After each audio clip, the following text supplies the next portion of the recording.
Praise lord. హల్లెలూయా. ప్రేమించి నా కోసం ప్రారంభించినటువంటి దేవదేవుడికి హృదయపూర్వకమైనటువంటి కృతజ్ఞత స్తుతులు చెల్లిస్తున్నాను. దైవజనులైనటువంటి మీ అందరూ కూడా హృదయపూర్వకమైనటువంటి వందనాలు. Praise Lord. Praise Lord. మనం ఈరోజు ధ్యానించుకునే అంశం సాతాను యొక్క ఆయుధం. అంశం ఏంటంటే సాతాను యొక్క ఆయుధం. మొదటి యోహాను 2:16 చూస్తున్నట్లయితే, మొదటి యోహాను రామపత్రిక 2వ అధ్యాయం 16 2:16 లోకంలో ఉన్నదంతయు అనగా శరీరాశయు జీవపు ధర్మమును. హల్లెలూయా. శరీరంలో లోకంలో ఉన్నదంతా ఏంటంటే శరీరాశ, నేత్రాశ, జీవపు ధర్మం. ఈ లోకంలో ఏముందంటే లోకంలో ఉన్నదంతయో, లోకంలో సగం కాదు, హాఫ్ కాదు, 75% కాదు, లోకంలో 100% ఉన్నది ఏంటంటే శరీరాశ ఉందండి, నేత్రాశ ఉంది, జీవము డబ్బ ఉంది లోకంలో. ఈ మూడింటితో ఈ లోకం నిండి ఉంది. శరీరాశ అంటే ఏంటండి? శరీరాశ అంటే శరీర ఆశ. శరీర ఆశ అనగా ఆశ అంటే కోరిక. ఆశ అంటే కోరిక. శరీరానికి ఏం కోరికలు ఉన్నాయండి?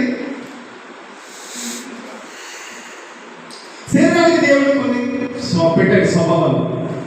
తినడము, తాగడము, నిద్రపోవడం, సంతోషంగా ఉండడం. ఇది శరీరం పరంగా దేవుడు పెట్టాడు. కానీ తినడం తప్పు కాదండి. తినడం తప్పు కాదు, తిండిపోతాను అనేది తప్పు. దేవుడు పెట్టిన తాగాలి. కూల్ డ్రింక్స్ మంచిగా తాగడం తప్ప. దేవుడు పెట్టిన తాగాలి, కానీ తాగుపోతాను అనేది పాపం. చాలా మంది లోకంలో చూడండి, ఎంతమంది మితమైనటువంటి తిండి కాకుండా ఎక్కువ విపరీతంగా తిని షుగర్స్కి, బీపీకి, అనారోగ్యానికి చాలా మంది గురవుతున్నారు. దేంతో పడేసింది వారికి? కొంతమందిని శరీరాశ పడేసింది. కొంతమంది తాగడం, పొద్దునేస్తే ఒకటే తింటాలి, తాగి తాగి తాగి తాగి కిడ్నీలు ఫెయిల్ అయ్యి, లివర్లు ఫెయిల్ అయ్యి చాలా మంది అనారోగ్యానికి కూడా చనిపోతున్నారు. సాతాను వాళ్ళకి దేంతో పట్టిందంటే శరీరాశతో పట్టి వారిని నరకానికి తీసుకుంటారు.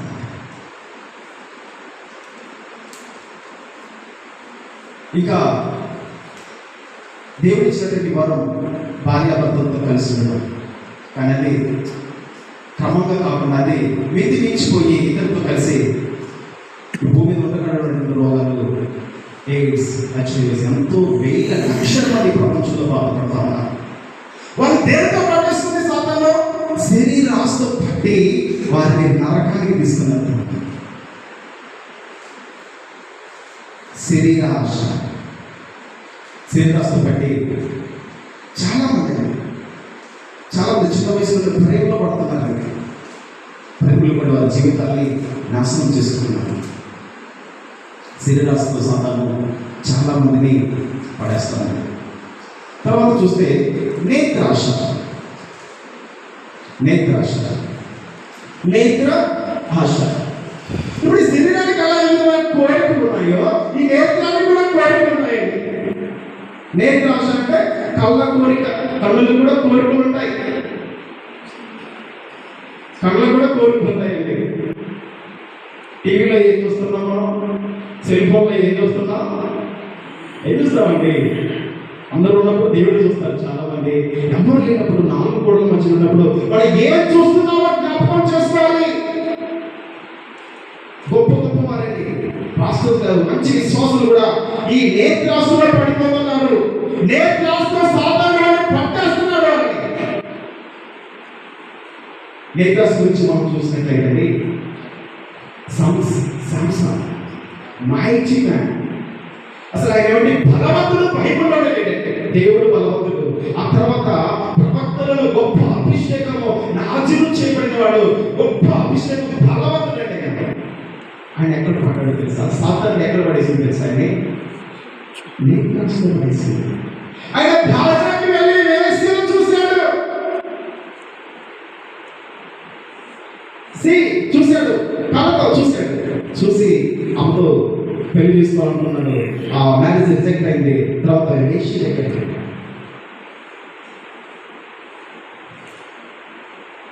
పెళ్లికి వెళ్తా ఉంటే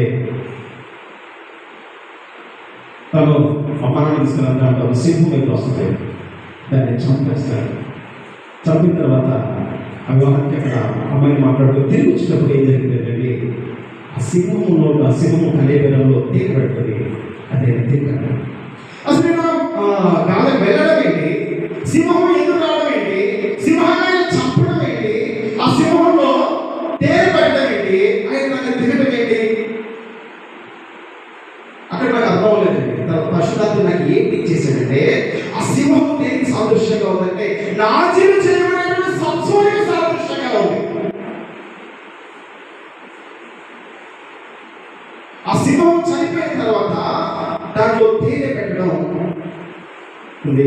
ఆ తేనె ఆయన తిన్నాడు. ఆ సింహం చనిపోవడానికి ఆత్మీయంగా నువ్వు చనిపోతావు, నీలోకి జాగ్రత్త. తేనె అంటే సామెతల గ్రంథంలో రాయబడింది, విచారి తేనెలకి తరుగులు అని చెప్పారు. ఐదవ తింటా అని చెప్పాడు దేవుడు. అది సంసోను గ్రహించలేకపోయాడు. ఎందుకనగా ఆయన ఒక రోజులో ఉన్నాడు కనుక, అభిషక్తుడే, దేవుడికి ఒక సేవకుడే, దాన్ని గ్రహించలేకపోయాడండి. దేవుడి సేవకులకి, దేవుడి అభిషేకం కలిగిన వారికి, దేవుడి ప్రవక్తలకి, పాస్టర్లకి ఏదో సంభవించబోయే దేవుడు ఖచ్చితంగా చెప్తాడండి. మీరు అర్థం చేసుకోవచ్చు. మీరు ఎప్పుడైనా ప్రభు నాకు తెలియకుండా నాకు ఎందుకు వచ్చిందంటే ఏదో చెప్తాడు. నిర్లక్ష్యం చేస్తాం. ఏది మనకు తెలియకుండా మనకి రాదు. సంసారం చెప్పండి, సంసారం నువ్వు ఆత్మీయంగా చచ్చిపోతావు, నీ యొక్క జాగ్రత్త వస్తుంది, నువ్వు పడిపోతావని సింహానికి వెళ్ళి చెప్పాడు. ఆయన గ్రహించలేదండి. గ్రహించక ఆ పాపంలో పడి చాలా కష్టపడ్డాడు. ఆయన రెండు కళ్ళు పీకేశారు. చాలా ఇబ్బంది పడ్డాడు. సంసోన్ని బలవంతుడైనా ఎంతో వేల మందిని చంపినవాడు. ఆయన ఒక పరిస్థితి వచ్చింది. ఒకరోజు గుళ్ళో ఆడిస్తున్నారండి, తోలుబో మాట్లాడి ఆడిస్తున్నారు, ఎగతాళి చేయబడుతున్నాడు. ఆయనకి ఎందుకండి ఆ పరిస్థితి వచ్చింది? ఎందుకు ఆ పరిస్థితి వచ్చింది అంటే ఆయన ఫస్ట్ నేత్రాశలో పడ్డాడు. చూడండి, మనం చిన్న వీడియోలోనే ఎవరు చూడట్లేదులే, ఎవరికి తెలియదులే అని చాలా చూడకూడని దృశ్యాలు చూస్తామండి.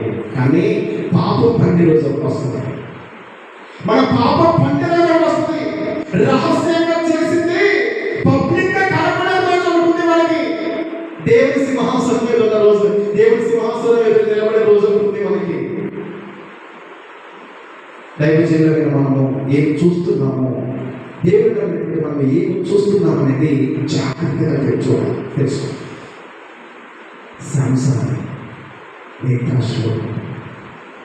సామ్సన్ మాత్రమే కాదు, దావీదు యుద్ధం చేయడానికి వెళ్ళే సమయంలో ఆయన వెంట వెళ్ళి స్నానం చేస్తున్నట్లయితే బెత్షెబాను చూస్తాడు.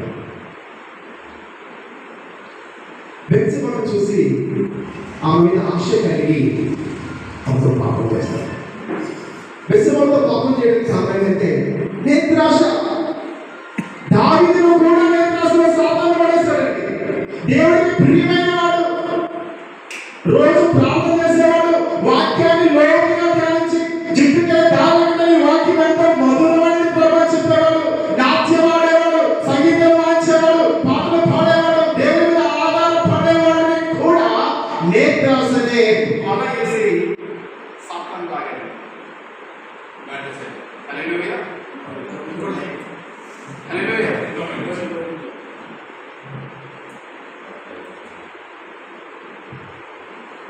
నేత్రాశని వలేసాడు.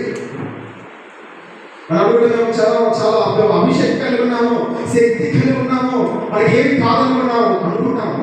ఎంతటి వాడికైనా వాడు వలేస్తాడు, ఎంతటి వాడైనా వాడు పనే అది. దావీదు కూడా ఏం చేశాడు తెలుసా? వలేసి నేత్రాశలో పర్యటన చేశాడండి. శరీరంతో శరీరాశలో నేత్రాశలో శరీరాశలో పర్యటన చేసి ఆమెతో వ్యభిచారం చేసినట్టుగా చేస్తాడు. హల్లెలూయా హల్లెలూయా. చూడండి, ఇంత అభిషేకం కలిగి నాకు బాగా నేను వాక్యాన్ని చూసినప్పుడు నాకు చాలా బాగా అనిపించిందండి. దావీదు అంటే నాకు చాలా ఇష్టం. ఈ బెత్షెబా దగ్గర తప్ప అది ఎక్కడనో ఏ పాపం చేయలేదు. దేవుడు జ్ఞానసారి, ఆయన రాజనీతి కలిగిన వాడిని. సంసోను తను చంపడానికి, అది మన సౌలులను చంపడానికి వచ్చినా కానీ చంపే అవకాశం వచ్చినా చంపలేదు. చాలా రాజనీతి కలిగిన వాడు. ఎందుకు ఆయన వీటికి ఇది వచ్చిందని ధ్యానిస్తే చూద్దాం ఒక విషయం. మనము మత్తయి సువార్త 1వ అధ్యాయము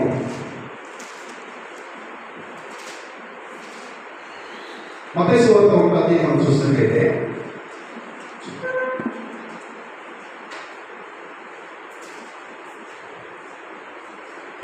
5వ వచనం. నైసో సల్మాన్ మన ఇక్కడ 5వ వచనం లాస్ట్ నుంచి పైకి చదువుకుంటారు కాబట్టి కాదండి. 5వ వచనము ఇది కింద నుంచి పైకి చదువుకుంటారు.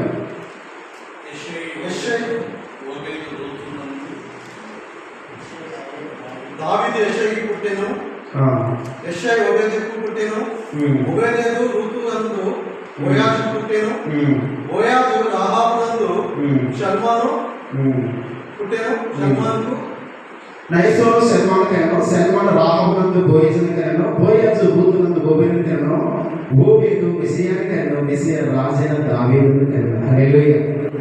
చూడండి, ఇక్కడ దావీదు తండ్రి ఎవరండి? దావీదు తండ్రి ఎవరండి? యెషయా తండ్రి ఎవరండి? ఓబేదు. ఓబేదు తండ్రి ఎవరండి? బోయజ్ తండ్రి ఎవరండి? షల్మాను. షల్మాను భార్య ఎవరండి? సల్మాను భార్య రాహాబు. హల్లెలూయా. రాహాబు భార్య ఏంటండి? వేశ్య. దావీదు పాపం చేయడానికి మెయిన్ కారణం ఏంటంటే జనరేషనల్ కర్స్. నిర్గమాకాండ 20 ఏమంటే నువ్వు తల్లిదండ్రులు చేసిన పాపములు 4 తరాల వరకు పిల్లలు ఒడిలో ఉంటాయి. రాహాబు పాపం చేసింది, షల్మాను భార్య రాహాబు పాపం చేసింది. తర్వాత తన పాపం క్షమించబడింది, తర్వాత ప్రభు అనుకుంది. కానీ ఆ పాపం వల్ల వచ్చిన మూల్యం శాపం అనేది తీసేయబడలేదు. ఆ శాపము జనరేషన్ కష్టగా అది దావీదు మీదకి వచ్చింది.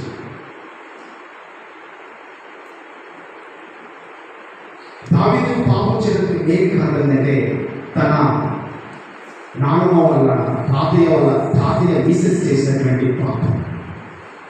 మనం చేసిన పాపాలు మనతో పోవండి, మన పిల్లలకి 4 తరాల వరకు వస్తాయి. ఆశీర్వాదం అయితే 1000 తరాల వరకు వస్తుంది, పాపం అయితే 4 తరాల వరకు వస్తాం. నేను చాలా చూసినాను. కొత్తగూడలో మా తెలిసిన వాళ్ళు ఎస్ఐ గారు ఉన్నారు. మరి పాప 3వ పాప జస్ట్ 28 years, 1 పాప 5 years పాప. ఆ పాపకి క్యాన్సర్ వచ్చింది. ప్రార్థన చేయడానికి వెళ్ళాను, ప్రార్థన చేశాను. సో ప్రార్థన చేసినప్పుడు దేవుడు నాకు ఏం చెప్పాడంటే విజన్లో ఆ పాపను చూపించాడు.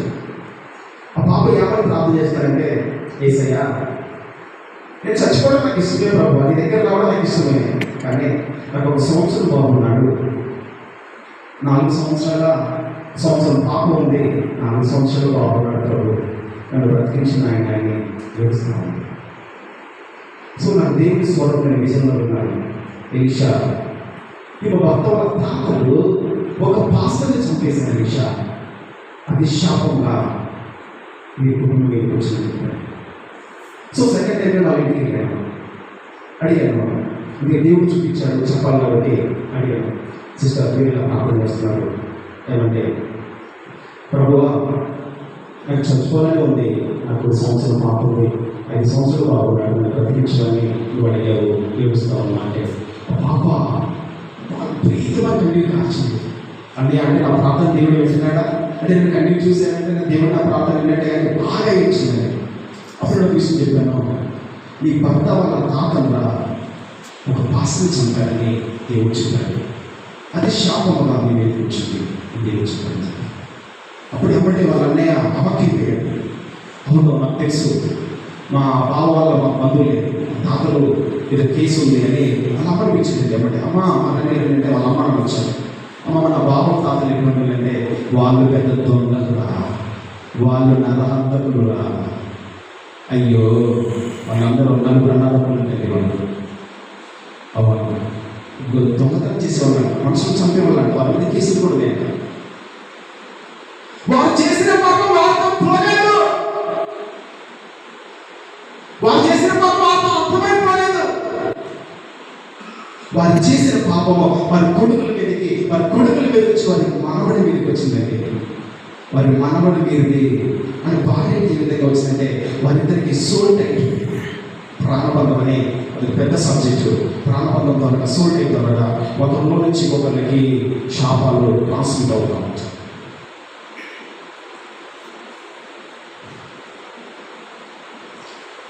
మనం చేసిన పాపం వారితో పోలేదు. నాకు బాగా తెలిసినట్టు ఒకరు ఉన్నారు, స్టాఫ్ నర్స్, అందరికీ ప్రజలకి బాగా కనబడతారండి. నెలకు ₹1,00,000 పైగా వస్తాయి. పాస్టర్ అంటే చాలా భయం, వాళ్ళు వచ్చిన శాలరీ అంతా పాస్టర్స్కి దేవుని సేవకి ఖర్చు పెట్టారు. అందరూ అంట సూపర్ సూపర్ సూపర్, ఆవిడ మెచ్చుకునే మెచ్చుకోవడం లేరండి. సో ఆ కేసు నా దగ్గర కూడా వచ్చింది. ప్రార్థన చేశాను, దేవుడు ఆమె గురించి నాకు చెప్పింది ఏంటంటే, ఒక 20 years బ్యాక్ డ్రెస్సులు కుట్టించిన లేడీస్ ఒక పలచనైనటువంటి రెడ్ కలర్ డ్రెస్ ఆమె చేతిలో ఉందని చూశాను. ఒక యవ్వనస్తురాలు మరణమునకు కారణమైంది. సిస్టర్, యవ్వనస్తురాలు మరణమునకు కారణమైంది. దాన్ని బట్టి మీదకి శాపంగా క్యాన్సర్ వచ్చింది. చాలా మంది ప్రముఖమైన దేవతలు ఉపవాసాన్ని ప్రార్థన చేశారు. ఎంతమంది ఆమె డబ్బు తిన్నోళ్ళు ప్రార్థన చేశారు, కాలేదు. మనం చేసిన పాపం పోదండి. మనం చేసిన పాపములకు మనం అనుభవిస్తామో తర్వాత మన పిల్లలు కూడా అనుభవిస్తారు, అదే శాపం. వీళ్ళ దగ్గర ఉన్నాడు కదా మన ఎలీషా దగ్గర ఉన్నటువంటి గెహాజీ ఏం చేశాడు, ఎలీషాని మోసం చేశాడు. ఆయన వద్దన్న కానుకని తీసుకుని వచ్చాడు. ఎక్కడికి వెళ్ళావు గెహాజీ అంటే, నీ దాసుని అయినటువంటి నేను ఎక్కడికి నీ పోలేదండి. నీ ఎంత వినయం చూడండి, నీ దాసుని అయినటువంటి నేను ఎక్కడికి నీ పోలేదు అన్నాడు. అప్పుడు ఏం చెప్తారు తెలుసా, ఆ నైమాన్ని కలిగిన కుస్తీ నీకు సంతతి సదాకాలం కలుగుగా ప్రార్థన. అప్పుడే తెల్లైన మనుషులు దృష్టిలో కలుగుతుంది. ఆయన కలిగిందా తన పిల్లలకు, ఆయన పిల్లల పిల్లలకు, ఆయన తర్వాత పిల్లలకు, ఆయన తర్వాత పిల్లలకు కలిగిందండి సదాకాలం. మనం చేసిన పాపం మనతో పోలేదు. రాహాబు చేసిన పాపం రాహాబుతో పోలేదు, దావీదు దాకా వచ్చింది. నేత్రాశ వల్ల నేత్రాశ ఏం చేస్తుందంటే మనని పాపంలో పడేస్తుంది. హల్లెలూయా, హల్లెలూయా.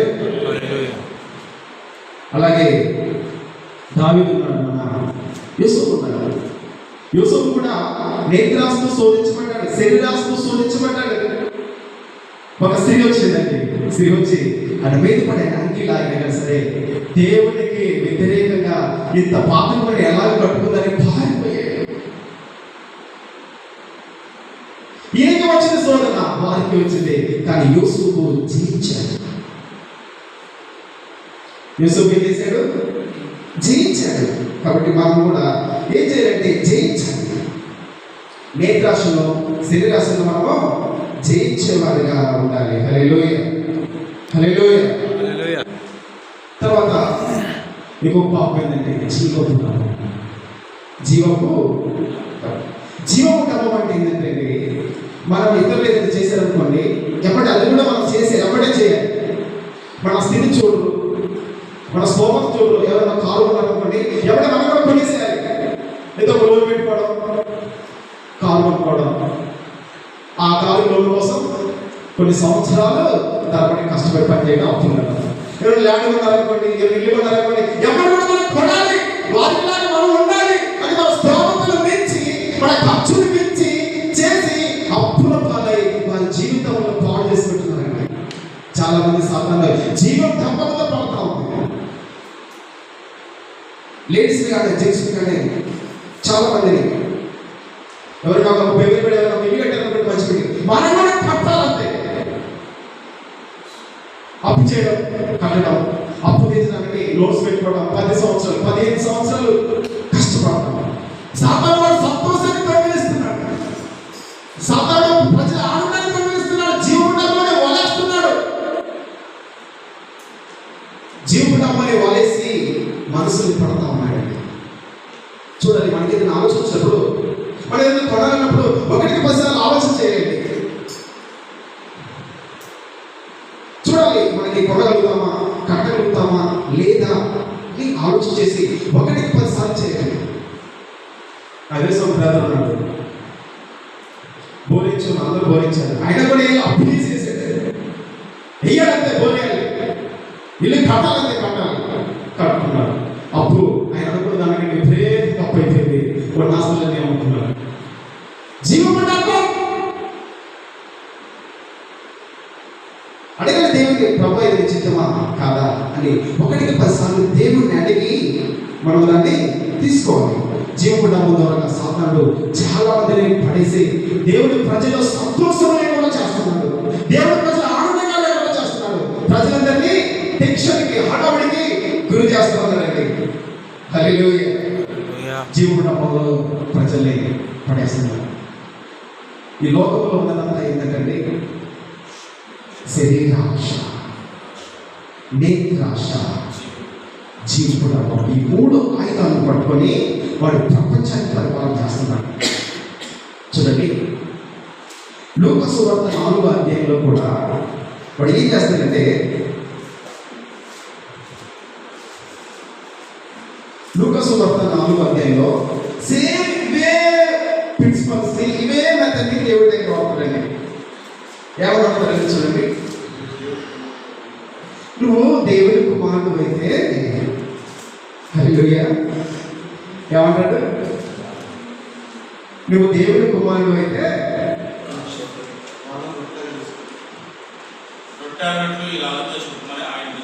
హల్లెలూయా, నువ్వు నిజంగా దేవుడి కుమారుడు అయితే ఈ రొట్టె అన్నట్లు అప్పుడు నువ్వు దేవుని కుమారుడు అయితే రొట్టె అన్నట్లు ఈ రాజు చెప్పని అతను చెప్పాను. నువ్వు నిజంగా దేవుని కుమారుడు అయితే రొట్టె అన్నట్లు ఈ రాజు చెప్పు అంటాడు. రొట్టె అన్నట్లు, రొట్టె అన్నట్లు, రొట్టె తింటకు శరీరాశ. ప్రభు ఉపవాసంతో ఉన్నాడు, ఆకలి అవుతా ఉంది, సాతాను వచ్చాడు, శరీరాశని కాలవేశాడు. ఇక ఈ రాయితో చెప్పు, నువ్వు నిజంగా దేవుని కుమారుడు అయితే, నువ్వు నిజంగా కుమారుడు అయితే, నువ్వు నిజంగా సృష్టికర్త అయితే, నువ్వు నిజంగా దేవుని కుమారుడు అయితే ఈ రాయితో చెప్పు రొట్టె అన్నింటిని వాళ్ళు వేసాడండి. దేవుడు ఏం చేశాడు తెలుసా, వాడు వేసిన వాళ్ళని తిప్పికొట్టాడు. మనసులో రొట్టె వల్ల మాత్రం కాదు కానీ దేవుడు నోటి నుంచి వచ్చిన మాట వల్ల జీవించున్నాడు. శరీరాశ దేవుడు ఓవర్కమ్ చేసేసాడు. ఆగంతో ఉన్నాడు కానీ శరీరాశలో పడలేదు. పడిపోయాడు శరీరాశలో లేదు, శరీరాశలో పడలేదండి. తర్వాత ఇంకోటి వేస్తాడు, 5 నిమిషాల పైకి తీసుకెళ్ళి ఈ లోకంలో అంతా చూపిస్తాడు. ఈ లోకంలో అంతా చూపిస్తాడు. నేత్రాశ చూపించడం, నేత్రాశ లోకంలో అంతా చూపిస్తాడు. నేత్రాశ చూపించాడు. చూడండి, లోకమంతా ఇదంతా నాకు అధికారంలో ఉంది. జీసస్ ఇదంతా నా అధికారంలో ఉంది. చూడు, లోకంలో ఏమో మొత్తం చూడండి, ఒక్క నిమిషంలో లోకాన్ని మొత్తం చూపిస్తాడు. నేత్రాశ వేసింది. తర్వాత ఏమన్నా తెలుసా?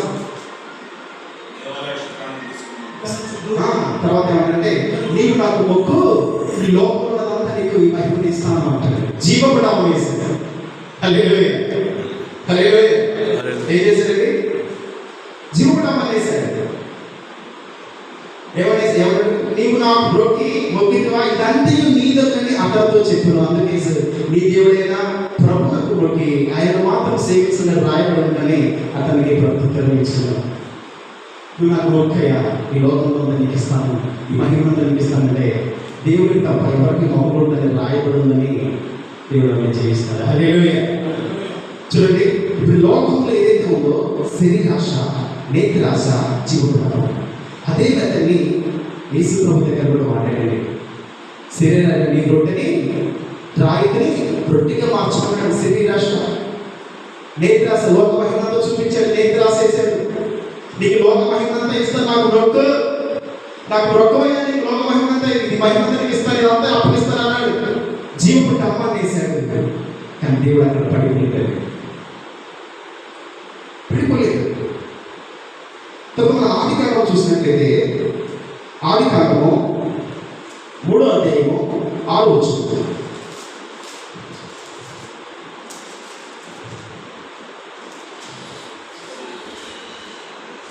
ఆ వృక్షం ఆహారములకు మంచిదియు, కన్నులకు అందమైనదియు, వివేకమిచ్చు రమ్యమైనది చూసినప్పుడు ఆమె దాని ఫలములలో కొన్ని తీసుకుని తిని తనతో పాటు తన భర్తకు ఇచ్చాను. హల్లెలూయా. ఇద్దరు తప్పలో స్త్రీని ఎలాగో మోసపించాడో చూపిస్తానండి. ఆహారమునకు అది మంచిది అని చెప్పాడు. ఏం చెప్పాడు? ఆహారమునకు అది మంచిది, ఆహారమునకు మంచిది. ఆహారం శరీరాశ, చూపునకు రమ్యమైనది నేత్రాశ, చూపునకు రమ్యంగా అందంగా ఉంది నేత్రాశ. నువ్వు అది తింటే ఎలా ఉంటావుట? వివేకం ఇస్తుంది, తెలివినిస్తుంది, జ్ఞానం ఇస్తుంది అంటే జీవపుటమ్మని వేశాడు. మొదట ఆదాము ఎదురుతో పడిపోవడానికి అప్పటికి ఏం చేశాడండి? శరీరాశ వేశాడు, నేత్రాశ వేశాడు, జీవపుటమ్మం వేసి మొదటి ఆదాముని పడగొట్టాడు. అదే ప్రిన్సిపల్, అదే మెథడ్ని, దాన్ని ఈ లోకంలో వాడుతున్నాడు.